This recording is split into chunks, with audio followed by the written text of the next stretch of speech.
So hey guys, welcome back to another video of Desi Pokeda. तो आज की इस वीडियो में बात करने वाले हैं कुछ ऐसे पोकेमॉन्स के बारे में जो कि कुछ ज़्यादा अंडररेटेड है।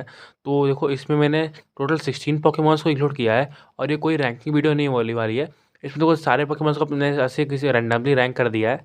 एंड इनको अंडररेटेड का मतलब नहीं पता, उनको बता दूँ। ये वो पोकेमॉन होते हैं इनकी पावर तो बहुत होती है, बट उनको एनीमे के अंदर उतना भाव नहीं मिल पाता है, या फिर गेम के अंदर भी उतना भाव उनको नहीं मिलता है जितना वो डिजर्व करते हैं। तो अभी करते हैं बिना बकवास के वीडियो को स्टार्ट। सबसे पहले मैंने यहाँ पे लिस्ट में इंक्लूड किया रैपिडैश पोकेमॉन को। अब रैपिडैश एक प्योर फायर टाइप का पोकेमॉन है। अब देखो जिन्होंने पोकेमॉन जिस वाली सीरीज देखी है उनको पता ही होगा कि हमारा जो रेड रेड है उसके पास भी एक रैपिडैश था, और उसने अपनी रैपिडैश की मदद से लेजेंडरी पोकेमॉन आर्टिकुनो कराया था। वही आर्टिकुनो जिसको हराने में 4000 की भी बैंड बच गई थी। बट यार देखो, रैपिडैश ने हराया था, वो भी बहुत ही ईजिली हराया दिया था।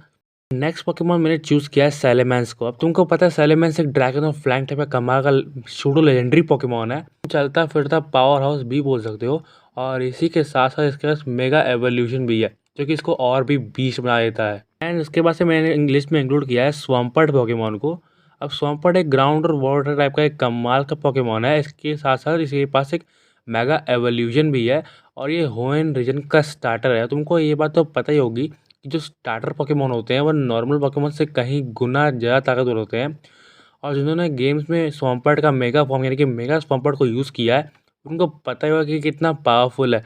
और ये अपनी सबसे बड़ी वीकनेस यानी कि इलेक्ट्रिक टाइप से इम्यून होता है, क्योंकि इसकी जो सेकेंडरी टाइपिंग होती है वो थी ग्राउंड टाइप। और तुमको पता है ग्राउंड टाइप इलेक्ट्रिक टाइप से इम्यून होती है। नेक्स्ट पोकेमॉन मैंने इंक्लूड किया राइचू को। अब राइचू एक प्योर इलेक्ट्रिक टाइप का कमाल का पोकेमॉन है। अब ये बात तो तुम भी जानते हो कि राइचू कितना ही पावरफुल है, बट उसको उतना अहमियत नहीं मिल पाती है एनिमे के अंदर, क्योंकि उसके प्री एवोल्यूशन पिकाचू ने उसको एनीमे के अंदर टोटल 4 बार हरा दिया है। इसी वजह से देखो राइचू को उतनी पावर तो है, बट उसको उतना भाव नहीं मिलता है। तो नेक्स्ट पोकेमॉन मैंने चूज़ किया है gyarados को। अब gyarados एक वाटर और फ्लाइंग टाइप का कमाल का पोकेमॉन है। अब मुझे नहीं पता यहाँ पर पे फ्लाइंग टाइपिंग क्यों दी गई है, बल्कि इसके ऊपर ड्रैगन टाइप ज़्यादा सेंस बनाती। बट चलो वो छोड़ो। इसी वजह से इसके पास एक डायनामैक्स और मेगा एवोल्यूशन है। अब तुमको पता होगा लेसेंडर इसके पास एक शाइनी gyarados था जिसको कि उसने मेगा एवॉल्व किया था, और उस मेगा एवॉल्व gyarados ने एलोस की पूरी कैलोस टीम जिससे बॉन्ड ग्रेंजा था, साथ ही में उसका कैलोस का पिकाचू, एंड साथ ही साथ वहाँ पर पे लीग चैंपियन यानी कि एलान का मेगा चार्जर एक्स और एक इलाइट फोर मेंबर का हाउंड डूम था। तो उनको इन सारे पोकेमॉन्स को वो मेगा गैराडोस अकेले ही संभाल रहा था। और उसी के साथ साथ अभी रिसेंटली हुई वर्ल्ड कोऑर्डिनेशन सीरीज में जो लेंस था उसके पास भी एक शाइनी गैराडोस था जो कि उसने डायनामैक्स किया था। और तुमको पता होगा कि उसका डायनामैक्स किया हुआ शाइनी गैराडोस लियोन के जायगेंटा मैक्स चार्जार्ड को कितनी तगड़ी टक्कर दे रहा था। और अगर वहाँ पे प्लॉट का इस्तेमाल नहीं हुआ होता तो मे भी चार्जार्ड gyarados को हरा ना पाता और ये मैच अपना gyarados जीत जाता। तो जो लिस्ट में मैंने नेक्स्ट पोकेमॉन को इंक्लूड किया है तो वो पोकेमॉन होने वाला है हमारे कैंटो का स्टार्टर यानी कि विनासोर। अब विनासोर एक ग्रास और पॉइजन टाइप का कमाल का पोकेमॉन है। अब देखो एनीमे के अंदर बल्बासोर को तो उसको उतना पावरफुल दिखाया गया है, बट बल्बासोर के बाद से आइवीसोर और विनासोर को उतना एनीमे के अंदर क्या कहते हैं भाव नहीं मिला है जितना कि चार्जर और ब्लास्टोइस को मिला है। अब तुमको अगर विनासोर के कुछ कमाल के फीट्स बताओ तो इसके पास एक मेगा एवोल्यूशन है जिसमें आने के बाद ये लिटरली बीस्ट बन जाता है। इससे ज़्यादा इसके पास खुद का एक जेड मूव है जो कि इसको आलूला के अंदर मिला था। और इतना ही नहीं, इसके पास एक खुद का जायगेंटा मैक्स फॉर्म है जिसमें जाने के बाद तो ये लिटरली ये बहुत ही खतरनाक पोकेमॉन बन जाता है। एंड जो लिस्ट में नेक्स्ट पोकेमॉन आता है वो था हाउंडूम। अब हाउंडूम एक फायर और डार्क टाइप का कमाल का पोकेमॉन है।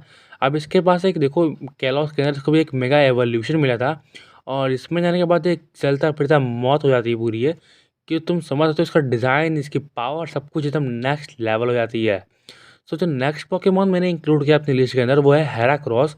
अब हेराक्रॉस एक बग और फाइटिंग टाइप का कमाल का पोकेमॉन है। अब तुमको ये तो पता होगा कि अपने एनीमे के अंदर अपने ऐश के पास एक हेराक्रॉस है जो कि कुछ ज़्यादा अंडररेटेड है, और इसी के साथ साथ वो ऐश का जोटो का एस पोकेमॉन भी है।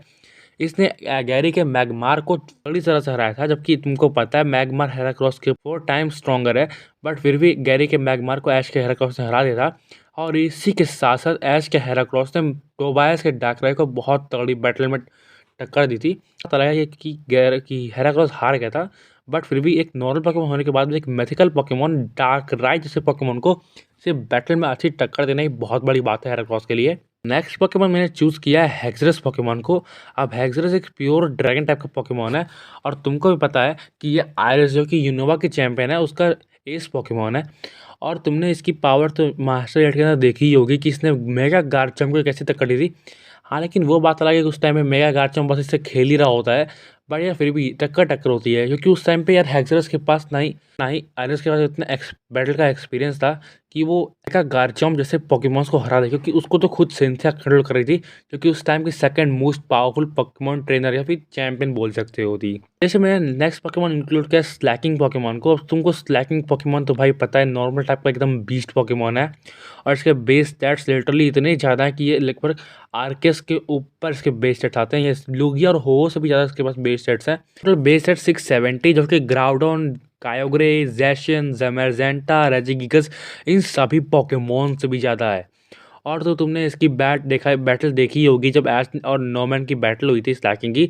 हाँ, लेकिन वो बात अलग है कि इसने अपने नॉर्मन का यूज़ सही से नहीं कर पाया था।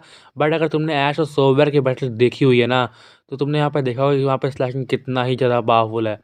भाई स्लैकिंग यहाँ पे मस्त आराम से लेटा हुआ था, उसके ऊपर किसी पोकेमॉन अटैक का असर ही नहीं हो रहा था। मैंने लिस्ट में नेक्स्ट पोकेमॉन को इंक्लूड किया, वो है एम्फरोस पोकेमॉन। अब एम्फरोस प्योर इलेक्ट्रिक टाइप का कमाल का पोकेमॉन है, बट इसे इलेक्ट्रिक टाइप नहीं, इसके पास एक मेगा एवोल्यूशन भी है जिसमें जाने के बाद लिटरली ये one of the strongest electric type Pokemon बन जाता है। इसकी टाइपिंग भी चेंज हो जाती है जो कि बनती है इलेक्ट्रिक प्लस ड्रैगन। इसको एक सेकेंडरी टाइपिंग भी मिल जाती है जो कि होती है ड्रैगन टाइपिंग, और इससे जो बन जाता है one of the strongest electric type Pokemon बनता है। जो मैंने नेक्स्ट पोकेमॉन इंक्लूड किया है वो मैंने इंक्लूड किया स्नॉर्लेक्स पोकेमॉन। अब तुमको पता है कि स्नॉर्लेक्स कितना पावरफुल है और स्नॉर्लेक्स नॉर्मल टाइप का कमाल का पोकेमॉन है। तुम लोग ऐश के स्नॉर्लेक्स को जानते ही हो कि जिसके पास एक कमाल का रिकॉर्ड है कि उसने एक ही बैटल के अंदर टोटल 6 पोकेमॉन मूव्स का यूज़ किया है।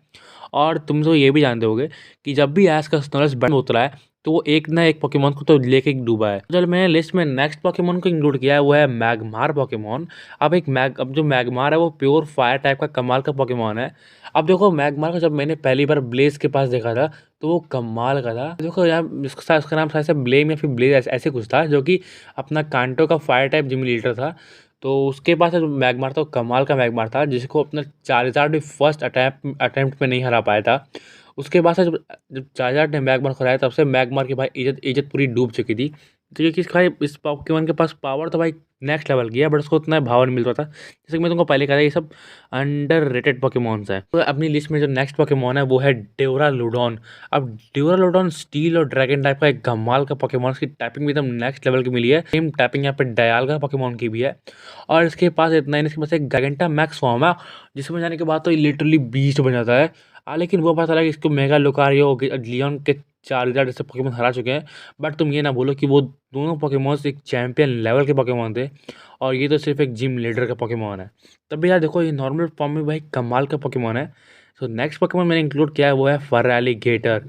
अब मुझे नहीं लगता कि तुमको इसके बारे में मुझे बताने की बात है कि ये प्योर वाटर टाइप का कमाल का पोकेमॉन है और इसी के साथ साथ ये जोटो जिनका स्टार्टर है। तुमको ये पता है कि जो स्टार्टर होते हैं वो नॉर्मल पोकेमॉन से कहीं गुना ज़्यादा ताकतवर होते हैं और यही एक अकेला बंदा था जो कि अकेले 6 जेनेसेक्ट्स से लड़ रहा था।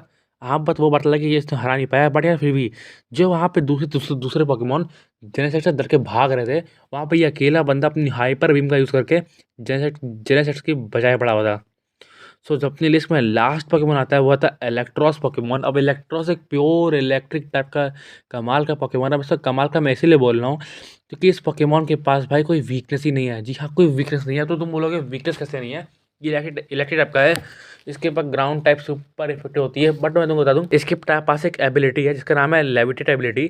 उसमें भाई इसमें ऊपर ड्राइंग ग्राउंड टाइप अटैक्स का इस्तेमाल समझ लो कुछ असर ही नहीं होता है। तो सिंपल तुम उसको बोल सकते हो पोकेमॉन विद नो वीकनेस। तो यार यही थी मेरी आज की भाई वीडियो। तो अगर तुमको वीडियो अच्छी लगी होगी तो लाइक कर दो, और अगर तुम चैनल पर नए हो और ऐसे इंटरेस्टिंग पोकेमॉन वीडियोस देखना चाहते हो फटाफट से करो चैनल को सब्सक्राइब। तो मिलते हैं किसी और वीडियो, तब तक के लिए बाय बाय।